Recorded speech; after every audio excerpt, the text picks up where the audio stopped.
Dans un village niché entre une montagne sacrée et une rivière mystérieuse, vivait Amari, un jeune pêcheur talentueux mais humble. Fils de Kuma, un ancien sage devenu alcoolique, Amari porte le poids des dettes et de l'honneur terni de sa famille. Un jour, Amari découvre un étrange objet flottant dans la rivière.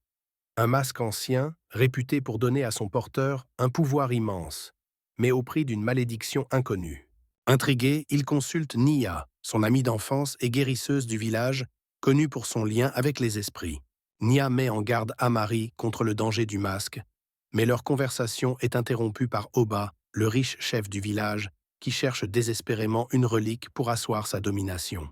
Oba apprend l'existence du masque et menace de détruire la famille d'Amari s'il ne le lui cède pas. Face à un dilemme, Amari décide d'utiliser le masque pour protéger les siens. Mais en le portant, il libère un esprit ancien, Zuba, une entité qui commence à manipuler ses pensées, jouant sur ses ambitions enfouies et son désir de vengeance contre ceux qui ont opprimé sa famille.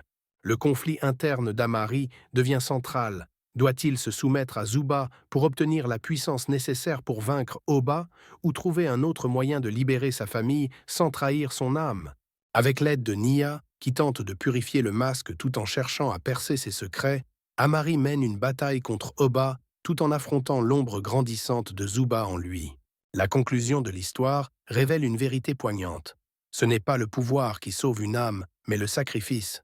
Amari décide de briser le masque, sacrifiant sa propre liberté pour libérer Zuba et mettre fin à la malédiction. Le village, touché par cet acte héroïque, décide de changer sa vision sur le pardon et l'unité.